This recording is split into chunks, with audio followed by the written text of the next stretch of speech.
ਅਤੇ ਦੱਸਦੇ ਕਿ ਦਿੱਲੀ ਸਰਕਾਰ ਬਨਾਮ ਐਲਜੀ ਮਾਮਲੇ ਦੇ ਵਿੱਚ ਸੁਪਰੀਮ ਕੋਰਟ ਦੇ ਵਿੱਚ ਸੁਣਵਾਈ ਹੈ ਤੇ ਦਿੱਲੀ ਭਾਵੇਂ ਕੇਂਦਰ ਸ਼ਾਸਿਤ ਪ੍ਰਦੇਸ਼ ਹੈ ਪਰ ਪੂਰਾ ਅਧਿਕਾਰ ਕੇਂਦਰ ਨੂੰ ਨਹੀਂ ਹੈ। ਖਾਸ ਤੌਰ ਤੇ ਇਹ ਵੀ ਜਿਹੜੀ ਜਾਣਕਾਰੀ ਮਿਲੀ ਹੈ ਐਸਜੀ ਦੁਆਰਾ ਤਾਂ ਉੱਥੇ ਲੋਕਤੰਤਰਿਕ ਢਾਂਚੇ ਪ੍ਰਸ਼ਾਸਨ ਦੀ ਜਿਹੜੀ ਹੈ ਵਾਸਤਵਿਕ ਜਿਹੜੀ ਸ਼ਕਤੀ ਚੁਣੀ ਹੋਈ ਸਰਕਾਰ ਦੇ ਹੱਥ ਦੇ ਵਿੱਚ ਹੈ। ਸੀਆਈ ਨੇ ਸਪਸ਼ਟ ਤੌਰ ਤੇ ਗੱਲਬਾਤ ਕੀਤੀ ਹੈ।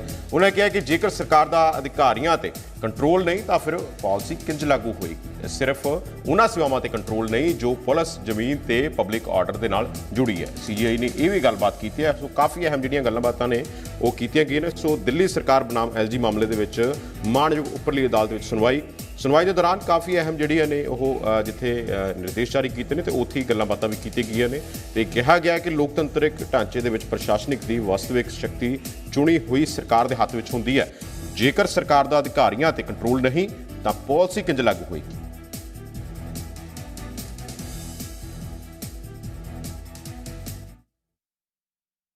सेंट्रल गवर्नमेंट और एलजी की कोर्ट में दलील थी कि वो एक वहाँ फ्रेज यूज्ड है इनसो फार एज अप्लीकेबल, मतलब सर्विसेज जो है वो दिल्ली सरकार को अप्लीकेबल ही नहीं है और इसलिए दिल्ली सरकार दिल्ली में जो सिविल सर्वेंट सर्व करते हैं उनको ना कंट्रोल कर सकती है ना उनको डायरेक्शन दे सकती है।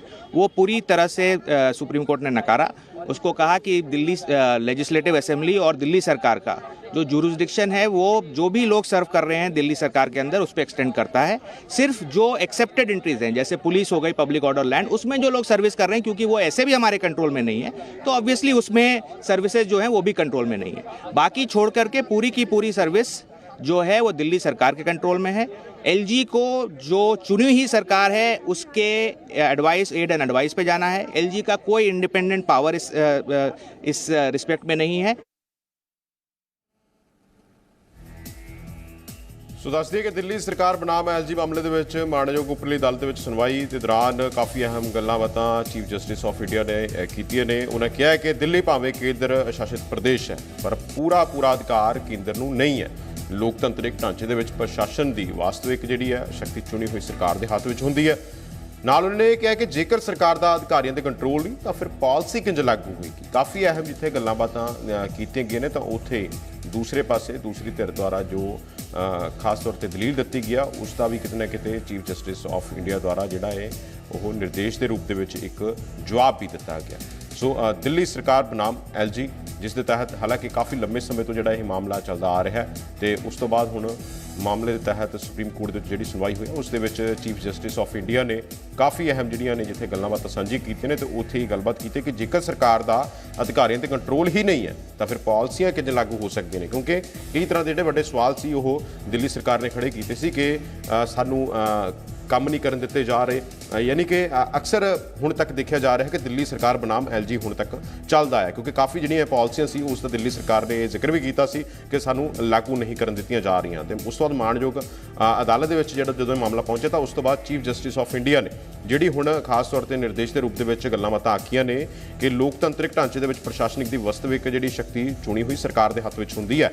ਜੇਕਰ ਸਰਕਾਰ ਦਾ ਅਧਿਕਾਰੀਆਂ ਤੇ ਕੰਟਰੋਲ ਨਹੀਂ ਤਾਂ ਫਿਰ ਪਾਲਿਸੀ ਕਿੰਜ ਲਾਗੂ ਹੋਏਗੀ। ਹਾਲਾਂਕਿ ਉਹਨਾਂ ਨੇ ਇਹ ਵੀ ਗੱਲਬਾਤ ਕੀਤੀ ਹੈ ਕਿ ਦਿੱਲੀ ਭਾਵੇਂ ਕੇਂਦਰ ਸ਼ਾਸਿਤ ਪ੍ਰਦੇਸ਼ ਹੈ ਪਰ ਪੂਰਾ ਜਿਹੜਾ ਅਧਿਕਾਰ ਹੈ ਉਹ ਕੇਂਦਰ ਨੂੰ ਨਹੀਂ ਹੈ। ਯਾਨੀ ਕਿ ਕਿਤੇ ਨਾ ਕਿਤੇ ਇੱਕ ਵੱਡਾ ਲੈਜਿਸਲੇਟਿਵ ਅਸੈਂਬਲੀ ਦੇ ਵਿੱਚ ਜਿਹੜੇ ਚੁਣੇ ਹੋਏ ਨੁਮਾਇੰਦੇ ਨੇ ਜਦੋਂ ਪਹੁੰਚਦੇ ਨੇ ਤਾਂ ਉਹਨਾਂ ਦੇ ਹੱਥ ਦੇ ਵਿੱਚ ਵੀ ਜਿਹੜਾ ਕਾਨੂੰਨੀ ਪੱਧਰ ਤੇ ਕਾਫੀ ਕੁਝ ਅਹਿਮ ਰਹਿੰਦਾ। ਲੇਕਿਨ ਇਹ ਗੱਲਬਾਤ ਵੀ ਸਾਂਝੀ ਕੀਤੀ ਹੈ ਕਿ ਜੇਕਰ ਅਧਿਕਾਰੀਆਂ ਤੇ ਤੁਹਾਡਾ ਕੰਟਰੋਲ ਨਹੀਂ ਤਾਂ ਫਿਰ ਪਾਲਿਸੀਆਂ ਕਿੰਜ ਲਾਗੂ ਹੋਣਗੀਆਂ, ਕਿੱਦਾਂ ਕੰਮ ਜਿਹੜਾ ਹੈ ਉਹ ਅੱਗੇ ਵਧੇਗਾ। ਸੋ ਅਜਿਹੀਆਂ ਜਿਹੜੀਆਂ ਗੱਲਾਂ ਬਾਤਾਂ ਨੇ ਉਹ ਕੀਤੀਆਂ ਗਈਆਂ ਨੇ ਕਿਉਂਕਿ ਦਿੱਲੀ ਸਰਕਾਰ ਬਨਾਮ ਐਲਜੀ ਕਾਫੀ ਲੰਬੇ ਸਮੇਂ ਤੋਂ ਬਣਦਾ ਆ ਰਿਹਾ। ਉਸ ਦੇ ਵਿੱਚ ਦਿੱਲੀ ਸਰਕਾਰ ਦੀਆਂ ਹੁਣ ਤੱਕ ਦੀਆਂ ਜੋ ਦਲੀਲਾਂ ਸਾਹਮਣੇ ਆਈਆਂ ਨੇ ਕਿਹਾ ਗਿਆ ਕਿ ਸਾਨੂੰ ਕੰਮ ਨਹੀਂ ਕਰਨ ਦਿੱਤਾ ਜਾ ਰਿਹਾ ਤਾਂ ਉਸ ਤੋਂ ਬਾਅਦ ਹੁਣ ਮਾਣਯੋਗ ਸੁਪਰੀਮ ਕੋਰਟ ਦੇ ਵਿੱਚ ਸੁਣਵਾਈ ਦੇ ਦੌਰਾਨ ਚੀਫ ਜਸਟਿਸ ਆਫ ਇੰਡੀਆ ਨੇ ਕਾਫੀ ਅਹਿਮ ਗੱਲਾਂ ਬਾਤਾਂ ਇਸ ਪੂਰੇ ਮਾਮਲੇ ਦੇ ਵਿੱਚ ਸਾਂਝੀਆਂ ਕੀਤੀਆਂ।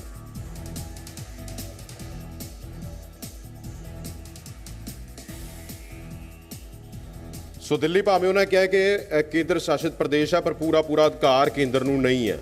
ਸਟੇਟ ਜਾਂ ਫਿਰ ਕਹਿ ਲਈਏ ਕਿ ਜਿਹੜੇ ਲੈਜਿਸਲੇਟਿਵ ਅਸੈਂਬਲੀ ਜਾਂ ਫਿਰ ਚੁਣੇ ਹੋਏ ਜਿਹੜੇ ਨੁਮਾਇੰਦੇ ਬੈਠੇ ਨੇ ਵਿਧਾਨ ਸਭਾ ਦੇ ਵਿੱਚ ਉਹਨਾਂ ਦਾ ਵੀ ਆਪਣਾ ਇੱਕ ਅਧਿਕਾਰ ਹੈ। ਉਸ ਦੇ ਆਧਾਰ ਤੇ ਜਿਹੜੀ ਹੈ ਉਹ ਕੰਮਾਂ ਦੀ ਵਰਤੋਂ ਕੀਤੀ ਜਾ ਸਕਦੀ ਹੈ। ਲੇਕਿਨ ਉਹਨਾਂ ਨੇ ਕਿਹਾ ਕਿ ਜੇਕਰ ਅਧਿਕਾਰੀਆਂ ਤੇ ਹੀ ਕੰਟਰੋਲ ਨਹੀਂ ਹੈ ਤਾਂ ਫਿਰ ਪਾਲਿਸੀ ਜਾਂ ਫਿਰ ਕੋਈ ਵੀ ਜੇਕਰ ਕੰਮ ਲਾਗੂ ਕਰਨਾ ਉਹ ਕਿੱਦਾਂ ਹੋਏਗਾ।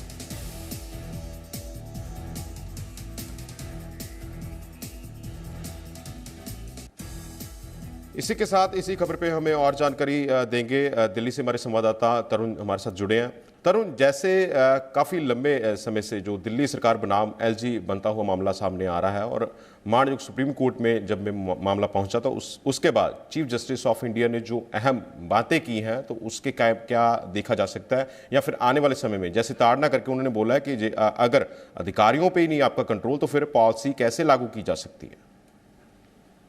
बिल्कुल, और यही एक बड़ा तर्क था जिसके कारण 5 जजेस की कॉन्स्टिट्यूशनल बेंच ने दिल्ली सरकार के फेवर में ये बड़ा फैसला सुनाया है कि अधिकारियों की ट्रांसफर पोस्टिंग का जो अधिकार है वो चुनी हुई सरकार के पास होना चाहिए। अगर ऐसा नहीं होगा तो वो कामकाज ही नहीं कर पाएंगी और जिम्मेदारियां भी सुनिश्चित नहीं हो पाएंगी।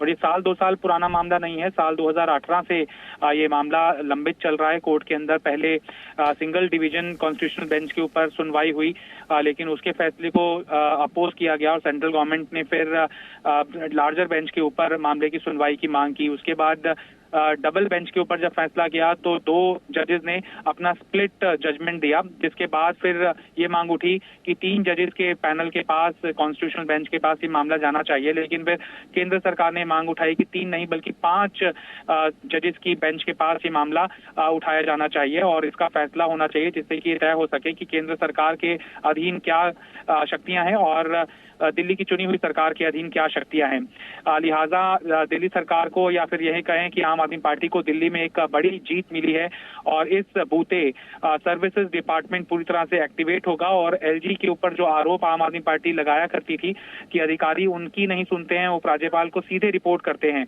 अब दिल्ली के सर्विसेज डिपार्टमेंट या फिर ये कहें कि सर्विस विभाग के जो मंत्री हैं सौरभ भारद्वाज, वो और ज्यादा मजबूत होंगे चूंकि उनके अधिकार क्षेत्र के अंदर रहेगा कि किस अधिकारी को वो क्या विभाग देते हैं, क्या काम देते हैं, और उनकी रिपोर्टिंग सीधी उनके पास होगी, ना सिर्फ एलजी के पास। तो लिहाजा इस जजमेंट के बाद अब माना जा सकता है कि एलजी बनाम दिल्ली सरकार जो अध्याय लगातार दिल्ली के अंदर अलग अलग मामलों के अंदर देखने के लिए मिला था और कई बार ऐतिहासिक चीजें देखने के लिए मिली थी, रस्साकशी इस कदर तक बढ़ गई थी कि चुनी हुई सरकार के फैसलों को पलटा जा रहा था। अब उस तरह की नौबत दिल्ली के अंदर नहीं देखने के लिए मिलेगी। और अब केंद्र सरकार की भूमिका क्या रहेगी, ये क्या फिर आगे लार्जर बेंच की तरफ मामला चैलेंज किया जाएगा या नहीं किया जाएगा, अभी चूंकि फैसला आए हुए कुछ ही मिनटों का वक्त हुआ है।